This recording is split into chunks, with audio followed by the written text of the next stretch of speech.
Et si derrière les projecteurs, derrière les chansons cultes, les applaudissements et les plateaux télé, se cachait une histoire que personne n'attendait. Une histoire d'amour restée secrète. Une déclaration qu'il n'avait jamais osé faire. Jusqu'à aujourd'hui. Aujourd'hui, dans Derrière les stars de cinéma, nous vous emmenons là où peu ont eu accès. Dans l'intimité bouleversante d'un homme que vous pensiez connaître, Gilberte Montagné. Icône de la chanson française, artiste au parcours hors norme, il a traversé les décennies avec énergie et passion. Mais derrière ses lunettes noires et ses refrains entraînants, il cachait un amour unique, tardif, profond et silencieux. À 73 ans, lui qui a fait danser toute une génération, choisit enfin de poser les mots sur ce qu'il a longtemps gardé dans le silence. L'amour de sa vie. Pourquoi avoir attendu si longtemps? Pourquoi maintenant? Et surtout, qui est cette femme qui a su percer le cœur de Gilberte après toutes ces années? Oubliez ce que vous pensez savoir. Ce que vous allez découvrir va bouleverser votre regard sur l'artiste et sur l'homme. Une confession tardive, mais vraie. Un mariage qui n'était pas qu'un symbole. Une histoire qui commence là où d'autres s'arrêtent. Préparez-vous à entrer dans les coulisses les plus intimes d'une légende. Parce que derrière les feux de la rampe se cache parfois la plus belle des vérités humaines. Bienvenue dans Derrière les stars de cinéma. Il y a des histoires qui attendent toute une vie pour être racontées. Pas parce qu'on les cache, mais parce qu'elles prennent du temps à se former, à se comprendre, à se vivre pleinement. Celle de Gilbert Montagné, c'est une de ces histoires-là. À 73 ans, il n'a pas cherché à faire du bruit. Il n'a pas cherché les projecteurs. Il a juste, enfin, laissé tomber les barrières. Il a ouvert la porte doucement et il a murmuré ce qu'il avait gardé en silence pendant si longtemps. L'amour de sa vie, c'est elle. Pas une passion de jeunesse, pas un feu de paille. Quelque chose de plus lent, de plus stable.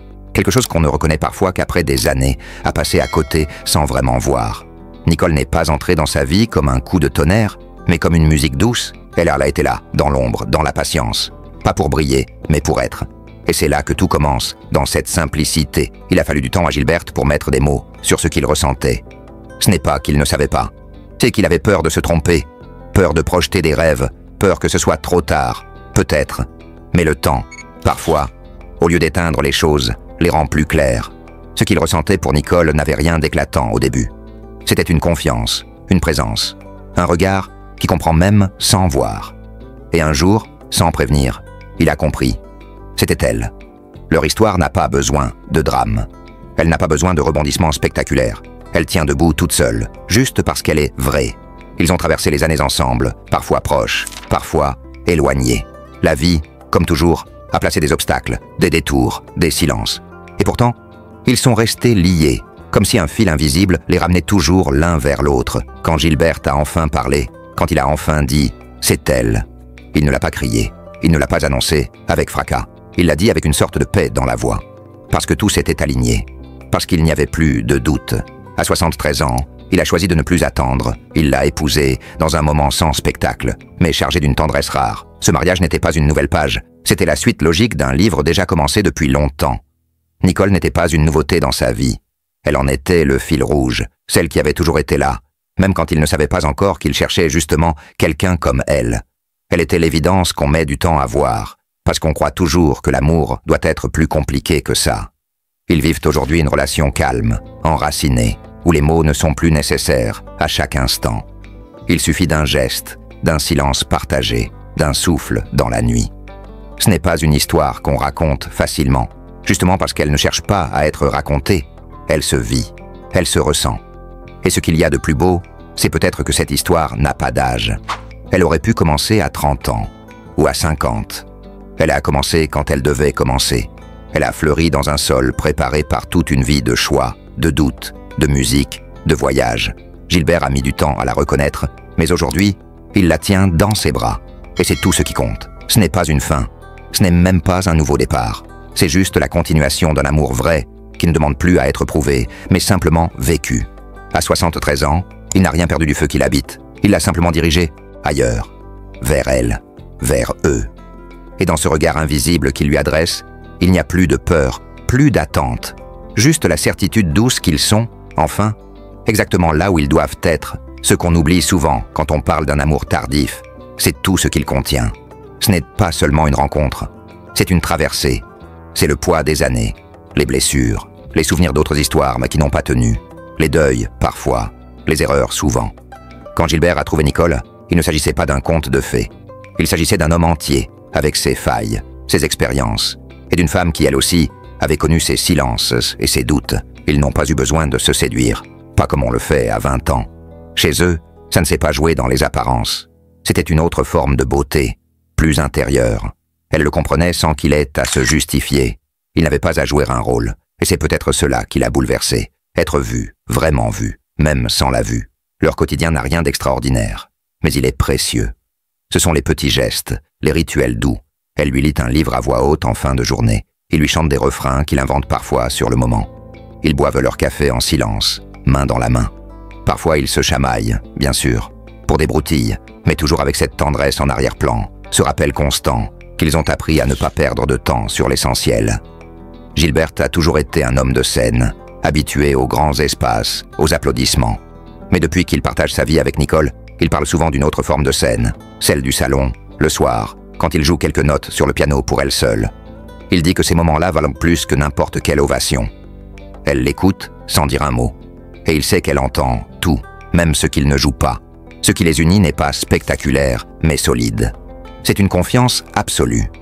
Gilbert n'a jamais eu peur de sa cécité. Mais avec elle, il ressent une paix différente. Parce qu'il n'a pas à prouver. Parce qu'elle ne l'aide pas par pitié, mais par amour. Il n'y a pas de déséquilibre.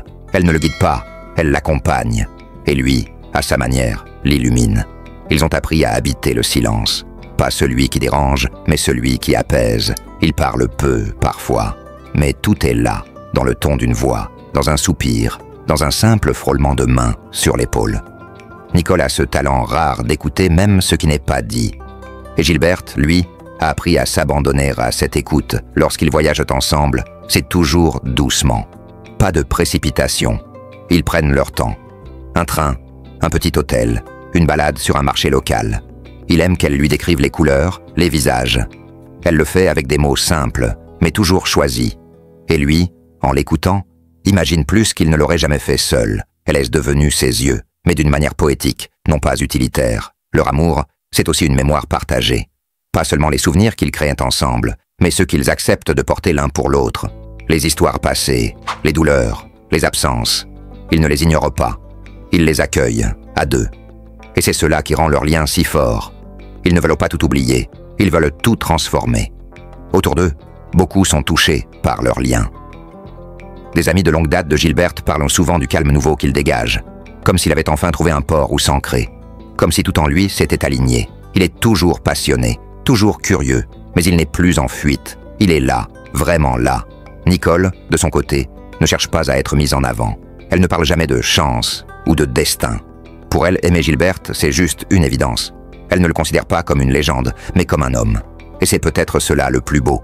Elle l'a choisi, non pas malgré ce qu'il est, mais exactement pour ce qu'il est. L'âge n'a rien effacé de leur désir d'apprendre, d'évoluer, de rire ensemble. Ils ont encore des projets. Un livre à 2 voix, peut-être. Une maison à la campagne, pleine de musique et de silence. Des rêves simples, mais réels. Ils savent que le temps est précieux, mais ils ne vivent pas dans l'urgence. Ils vivent dans la gratitude, car au fond, ce qu'ils partagent, ce n'est pas une histoire d'amour tardive, c'est une histoire d'amour mûr, une histoire qui n'aurait pas pu exister avant. Ils avaient chacun besoin de devenir ce qu'ils sont aujourd'hui pour pouvoir s'aimer comme ça, sans masque, sans bruit. Et maintenant qu'ils sont ensemble, rien ne presse. Ils avancent main dans la main, comme 2 âmes qui se sont longtemps cherchées et qui enfin peuvent simplement respirer. Dans l'imaginaire collectif, on voit souvent Gilbert Montagnier, derrière son piano, lunettes noires et sourire sincère, faisant vibrer les salles avec ses refrains lumineux. Mais ce que peu connaissent, c'est ce monde plus discret, plus intime, celui de sa famille. Celle qu'il a vue naître, celle qu'il a construite, celle qu'il chérit dans le silence des projecteurs éteints. Il est né dans une famille modeste, à Paris. Très tôt, ses parents ont été confrontés à une nouvelle qu'aucun père ni aucune mère n'est prêt à entendre. Gilbert, né prématurément, perdra la vue. Il avait quelques mois à peine. Mais au lieu de plonger dans la peur, ses parents ont choisi la vie. Son père, employé administratif au cœur simple et honnête, et sa mère, une femme d'une patience et d'une tendresse infinie, ont décidé de lui offrir non pas la pitié, mais la possibilité. Dans le petit appartement familial, il n'y avait pas grand-chose, mais il y avait de la musique. La radio, omniprésente, devenait pour Gilbert une fenêtre sur le monde. Il ne voyait pas, mais il entendait mieux que personne. Et un jour, à 3 ans à peine, il posa ses mains sur un clavier. Ses doigts semblaient savoir avant lui. Sa mère, bouleversée, sut à cet instant qu'il n'était pas destiné à la tristesse, mais à la lumière. Les années passèrent. La famille Montagné n'était pas riche, mais elle était soudée. Son frère aîné, protecteur, était toujours là pour guider Gilberte dans les rues du quartier. C'est lui qui lui racontait les visages, les couleurs, les saisons. Il n'y avait pas de drame, juste une adaptation permanente et beaucoup d'amour. Le repas du dimanche, les éclats de rire, les disputes sans gravité, tout cela forgea un cocon que Gilberte porta en lui toute sa vie. Puis vint l'âge adulte, les tournées, les disques, la reconnaissance. Et avec cela, d'autres responsabilités, d'autres familles à bâtir. Gilbert Montagné s'est marié plusieurs fois. Il a connu l'amour sous différentes formes. De ces unions sont nés ses enfants, qu'il aime profondément, même si la vie, parfois, les a éloignés. Il n'a jamais été un père parfait. Il ne le prétend pas. Mais il a toujours été sincère. Il a chanté pour eux. Il les a portés dans ses pensées. Il a souffert de certaines distances. Et il a savouré certains retours. Sa relation avec ses enfants n'a pas toujours été simple, comme dans tant de familles. Il y a eu des non-dits, des malentendus, parfois des silences trop longs. Mais à chaque rencontre, il essaie. Il tend la main, il écoute, il raconte. Et lorsqu'ils rient ensemble, ce sont des éclats purs, presque enfantins. Comme si, malgré le temps, il restait un fil indestructible. Puis, il y a Nicole. Elle n'a pas seulement partagé sa vie. Elle a su comprendre, sans poser de questions inutiles, ce poids discret que Gilberte portait avec sa famille. Elle ne cherche pas à remplacer qui que ce soit, ni à prendre une place qui ne lui revient pas. Mais elle est là. Elle accueille, elle apaise, elle relie. Les enfants de Gilberte la respectent, parfois avec réserve, parfois avec affection. Mais tous reconnaissent qu'elle lui a donné ce qu'il cherchait depuis si longtemps. Une maison intérieure. Avec les années, la famille s'est élargie. Des petits-enfants sont arrivés. Quand il les entend courir dans la maison, rire, crier, faire tomber les objets, Gilbert sourit. Il ne voit pas leur visage, mais il les imagine. Il leur invente des chansons, des voix de monstres et des histoires farfelues. Eux ne se posent pas de questions.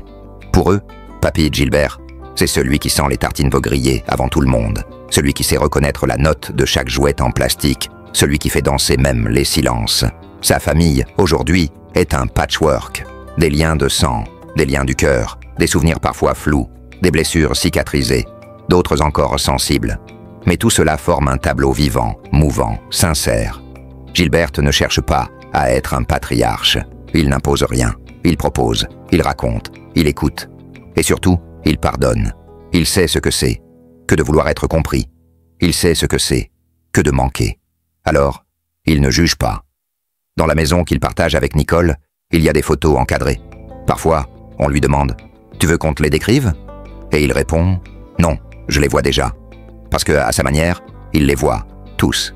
Sa mère, debout en tablier, un air fatigué, mais fier. Son père, silencieux, avec ce regard dur mais juste. Son frère, jeune homme au sourire éclatant. Et ses enfants, à tous les âges de leur vie. Il n'a rien oublié, la famille de Gilbert Montagné n'est pas parfaite, elle est vraie. Elle est marquée par le temps, les absences, les retrouvailles. Elle est humaine. Et c'est cette humanité, fragile mais tenace, qui fait que lorsqu'il chante, aujourd'hui, il ne chante pas seulement pour la foule, il chante aussi pour eux. Tous ceux qui l'ont fait devenir l'homme qu'il est. Tous ceux qu'il aime, d'une manière ou d'une autre. Et dans chaque note, dans chaque silence, entre les mots, on peut l'entendre. Cette famille invisible, mais bien là, qui vit en lui comme une musique qu'on n'éteint jamais. Il y a, dans la mémoire de Gilberte, des choses qu'il n'a jamais dites à personne. Des images qu'il n'a pas vues, mais qu'il ressent encore. Il ne voit pas, mais il se souvient. Il garde en lui les sensations de la table en bois de son enfance, l'odeur du cirage dans l'entrée, la voix de sa mère qui chantonnait, sans penser qu'un jour, lui, remplirait les plus grandes salles. Gilbert n'a jamais eu besoin de voir les visages pour en garder l'essence. Il a appris, très tôt, à reconnaître les gens à leur manière de marcher, de respirer, à la texture de leur voix, ou à la façon qu'ils ont de dire « bonjour ». Sa mère, par exemple, avait une manière de poser sa main sur son épaule comme un point final. Rassurante, ferme, douce. Cette main, il jure qu'il la sentirait encore aujourd'hui, s'il fermait les yeux, comme s'il ne les avait jamais vraiment ouverts. Dans la cuisine de leur appartement modeste, les repas étaient des cérémonies d'écoute. On ne voyait pas, mais on entendait tout. Les bulles dans la casserole, le verre qu'on repose trop fort sur la table, le soupir du père à la fin d'une longue journée. Gilberte, petit, se tenait droit, attentif à tout, se forgeant une compréhension fine de ce qu'est une famille. Pas seulement des liens, mais une chorégraphie de sons, de silence, de rythme. Plus tard, quand il a eu des enfants, il a tenté de recréer cela. Mais c'était différent. Le succès était passé par là. Les tournées, les heures d'absence, les interviews, les attentes. Il voulait être un bon père, mais il ne savait pas toujours comment. Alors, il leur écrivait des lettres qu'il ne postait pas. Il chantait pour eux, sans qu'ils soient là. Il posait des cadeaux sur leur lit, espérant que ces objets parlent à sa place. Il y a un enregistrement, quelque part, qu'il garde précieusement. Ce n'est pas une chanson. C'est le rire de son fils, tout petit, dans un bain, avec une voix en arrière-plan, celle de sa première femme, qu'il n'a plus revue depuis longtemps. Ce fichier, il ne l'écoute presque jamais. Mais il sait qu'il est là. C'est un fragment de famille figé dans le temps, une île dans le tumulte du souvenir. Gilberte ne parle pas souvent de son père. Un homme pudique, pas très à l'aise avec les émotions. Il ne lui a pas dit souvent « je t'aime ». Mais il l'a soutenu. Il a tenu la maison debout. Il s'est levé tôt, rentré tard, sans bruit. C'est lui qui, une nuit, a porté Gilberte sur son dos jusqu'à l'hôpital, quand il avait de la fièvre. Il ne disait rien. Il faisait. C'était sa manière d'aimer. Son frère, quant à lui, a été le premier guide. Il l'a traîné partout, l'attrapant par la main avec une énergie qu'on aurait pu croire brutale. Mais il était son monde. Grâce à lui, Gilberte a appris à marcher vite dans la foule, à deviner le trottoir, à sentir l'approche d'un vélo. C'était une fraternité faite de coups de coude, de blagues murmurées, d'engueulades parfois, mais toujours d'une loyauté silencieuse. Il y a eu des ruptures, bien sûr. Des membres de la famille qui sont partis sans dire au revoir. Des enfants blessés par des absences, des mots durs lancés un jour de fatigue. Gilberte porte tout cela en lui. Il ne nie rien. Il sait qu'il a parfois déçu, parfois trop donné, sans entendre ce qu'on attendait vraiment de lui. Mais il ne s'est jamais fermé. Il a toujours gardé la porte entrouverte. Avec Nicole, il a tenté quelque chose de nouveau. Non pas de réparer, mais de construire autrement. Ils ont fait de leur maison un lieu où l'on peut revenir, même après les tempêtes. Elle a appris les noms de ses enfants, leur goût, leur colère, leur silence. Elle ne remplace personne, elle ajoute. Et cela, Gilberte le reconnaît comme un miracle discret. Aujourd'hui, lorsqu'un de ses petits-enfants vient passer un week-end, Gilbert se transforme. Il devient conteur, musicien pour un seul spectateur. Il invente des histoires où les héros sont aveugles mais invincibles, où les pianos parlent et où les grands-pères peuvent voler. Ces moments ne sont pas grandioses, mais ils sont vrais. Et c'est tout ce qu'il veut laisser. Il sait qu'il n'aura pas le temps de tout dire, tout écrire, tout expliquer. Mais il a semé des gestes, des sons, des regards. Il a chanté des morceaux de vie, et sa famille, même éparpillée, même imparfaite, est le plus bel écho qu'il ait reçu. Il ne cherche plus la perfection. Il veut juste que, quelque part, quand il ne sera plus là, quelqu'un se souvienne de lui non pas pour ses tubes, mais pour un geste, une phrase, un éclat de rire. Et c'est là, dans cette discrétion, que vit la vérité d'un homme. Non pas dans ce qu'il montre, mais dans ce qu'il transmet sans faire de bruit. Il ne parle jamais d'argent avec désinvolture. Pour Gilberte, la richesse n'a jamais été une finalité. Peut-être parce qu'il a grandi dans un monde où les choses importantes ne s'achetaient pas. La chaleur d'un foyer, le son d'un piano désaccordé dans un salon minuscule, la voix d'une mère qui murmure qu'elle croit en toi. Tout cela valait plus que n'importe quel compte en banque. Et pourtant, la vie, lentement, l'a mené là. Dans ces maisons qu'il a bâties à force de refrains et de refrains, il ne les a pas collectionnés comme on accumule des trophées. Il les a choisis comme on choisit des lieux de mémoire. Il y a d'abord ce lieu en pleine campagne, qu'il appelle son refuge. On n'y entre pas comme dans un bien de prestige, on y entre comme dans un carnet de notes. Chaque pièce raconte une saison, un amour, une pause entre deux tournées. La cuisine y sent toujours un peu la compote chaude, comme si l'enfance s'y était éternisée. Et le piano, au centre du salon, trône non pas comme un objet de valeur, mais comme un vieil ami. Puis il y a Paris. Ce n'est pas un palace, juste un appartement, là où tout a commencé. Il aime sentir le vieux parquet sous ses pieds. Il connaît chaque recoin comme une partition. Il dit que c'est son lieu d'équilibre, celui où il écrit, celui où il écoute. Il ne regarde pas par la fenêtre, évidemment, mais il devine la lumière selon le chant des oiseaux du matin. Et plus loin, au bord d'un lac à l'étranger, se cache une autre maison, plus récente. C'est Nicole qui l'a trouvée. Elle disait que l'eau avait une voix qu'il aimerait. Là-bas, il rit davantage. Peut-être parce que les souvenirs sont encore neufs. Peut-être parce qu'il sait qu'il peut s'y perdre sans jamais être retrouvé, sauf par elle. Mais son patrimoine, au fond, ne se limite pas à des murs. Son vrai trésor, ce sont les chansons. Ces morceaux qu'il a écrits tard le soir, seul dans une chambre d'hôtel ou sur un banc public. Des paroles simples, mais que des milliers de gens fredonnent encore aujourd'hui. Il dit parfois que ce sont ses enfants invisibles, ceux qui voyagent sans lui, dans les voitures, les mariages, les ruptures. Il ne garde pas ses disques d'or en vitrine, ils sont rangés dans une armoire qu'il ouvre rarement. Ce qui compte, ce n'est pas l'objet, mais la note, l'écho, le fait qu'un jour, une mélodie née dans ses doigts ait accompagné quelqu'un dans sa peine ou sa joie. Il a compris que la musique, quand elle touche, devient un bien commun. Quant à l'argent, il en a eu, bien sûr, assez pour vivre, assez pour offrir. Mais ce n'est pas ce dont il parle. Il préfère dire « j'ai eu la chance de ne pas compter ». Et puis, il sourit en ajoutant « de toute façon, c'est Nicole qui gère. Elle, la gardienne tranquille,